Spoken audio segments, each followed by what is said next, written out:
नमस्कार। सहारा हरियाणा के आज के खास बुलेटिन में मैं अलका कथुरिया आप सबका स्वागत करती हूं। खबरों को विस्तार से जानने से पहले नजर डालते हैं आज की हेडलाइंस पर। रोहतक प्रशासन की बड़ी कार्रवाई। लॉकडाउन के नियमों की पालना न करने पर प्रतिष्ठित बीकानेर मिष्ठान भंडार को किया सील।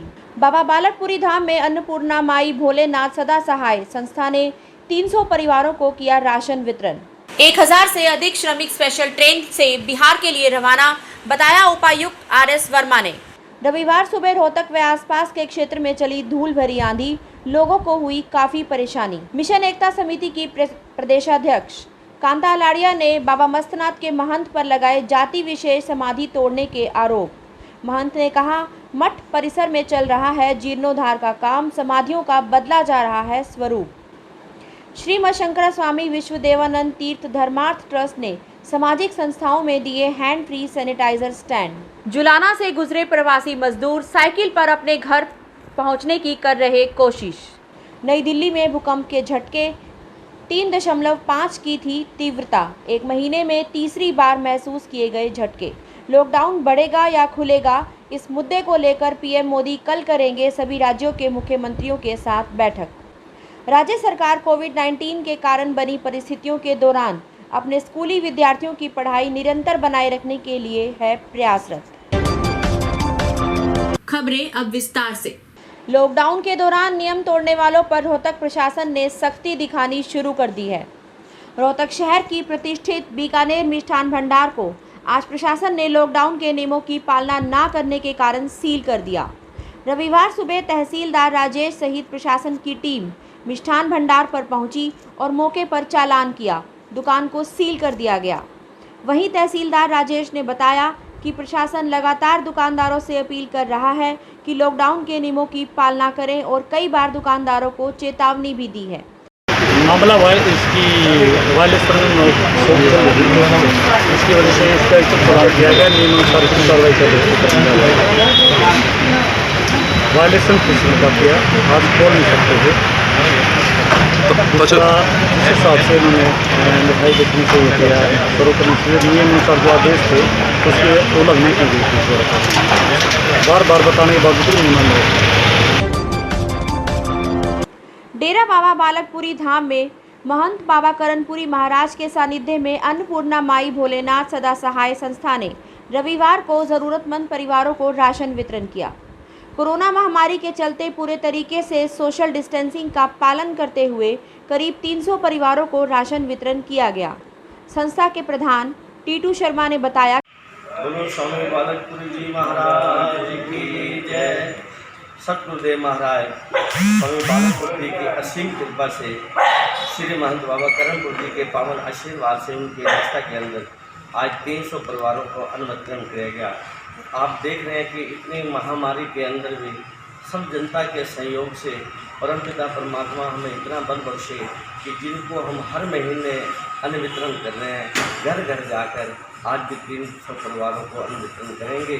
ऐसी कृपा, ऐसी दया दृष्टि हम महाराज के पावन चरणों का आशीर्वाद लेते हुए यही मन के अंदर भाव है कि जितनी सेवा हो सके महाराज के पावन आशीर्वाद से हम करते रहें। लॉकडाउन की वजह से हरियाणा के रोहतक व झज्जर जिले के फंसे 1000 से अधिक प्रवासी मजदूरों को आज शाम रोहतक रेलवे स्टेशन से उनके गंतव्य बिहार के लिए रवाना कर दिया गया। उपायुक्त RS वर्मा ने ट्रेन के रवाना होने से पहले गाड़ी में सवार प्रवासी मजदूरों से बातचीत की और उनसे सुविधाओं के बारे में भी फीडबैक लिया। 5:30 बजे रोहतक रेलवे स्टेशन से अररिया बिहार के लिए स्पेशल गाड़ी नंबर 04008 रवाना कर दी गई। गाड़ी में बैठे मजदूरों ने अपने हाथ हिलाकर रेलवे स्टेशन पर मौजूद जिला उपायुक्त RS वर्मा, SDM राकेश कुमार सैनी व रेलवे के अधिकारियों का आभार व्यक्त किया।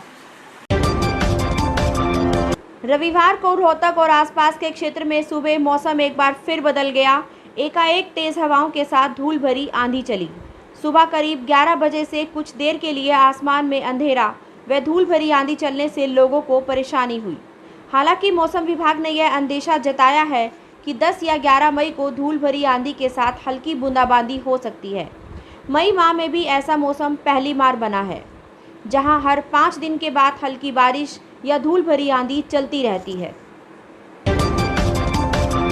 मिशन एकता समिति की प्रदेश अध्यक्ष कांता लाड़िया रविवार को अपने निवास स्थान पर पत्रकारों से रूबरू होते हुए बाबा मस्तनाथ मठ के गद्दी नशीन महंत एवं अलवर से सांसद बाबा बालकनाथ पर जातिवाद का आरोप लगाते हुए कहा कि मठ परिसर में हमारे समुदाय के संतों की जो समाधियां बनी हुई थी उन्हें रातों रात तुड़वा दिया गया।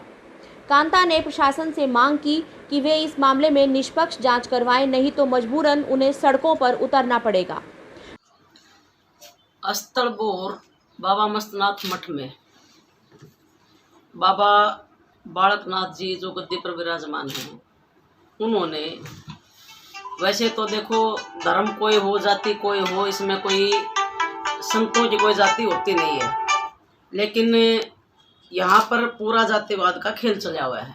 प्रशासन मेरी बात को गंभीरता से ले और हमारे महात्माओं की संतों की समाधि वहाँ बनवाए और इस महंत के खिलाफ एट्रोसिटी का मुकदमा दर्ज करके इसको जेल भेजा जाए। ये मेरी आज की प्रेस कॉन्फ्रेंस में मांग है। मैं आपके प्रेस के माध्यम से चेतावनी देना चाहती हूँ, अगर प्रशासन ने इस मामले को गंभीरता से नहीं लिया तो पूरे प्रदेश का दलित समाज इकट्ठा होकर रोड पर आएगा। हम लॉकडाउन की कोई भी पालना नहीं करेंगे, क्योंकि हम प्रशासन के सामने लिख कर दे चुके हैं और प्रशासन ने अभी तक कोई कार्रवाई नहीं की है। वहीं सांसद बाबा बालकनाथ से जब इस बारे में उनका पक्ष जाना गया तो उन्होंने कहा कि बाबा मस्तनाथ मठ आस्था का केंद्र है और हम हर वर्ग के समुदाय का सम्मान करते हैं।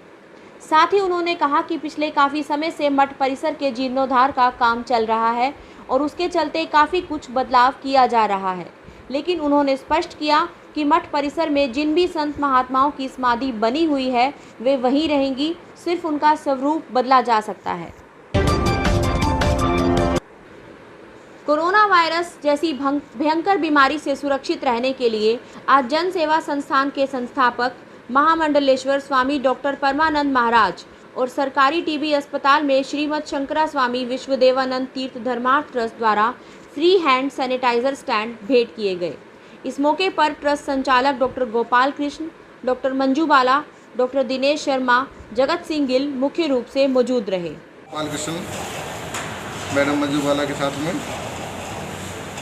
जन सेवा संस्थान निःशुल्क पब्लिक स्कूल के अंदर पधारे हैं और एक बहुत उपयोगी चीज़ जो कि ऑटोमेटिक हाथ ही लगाना पड़ता है, दूसरे आदमी को नज़दीक नहीं जाना पड़ता, क्योंकि कई बार दूसरा जब करता है तो डिस्टेंस मेंटेन नहीं हो पाता, और ऑटोमेटिक चीज़ें दिया है।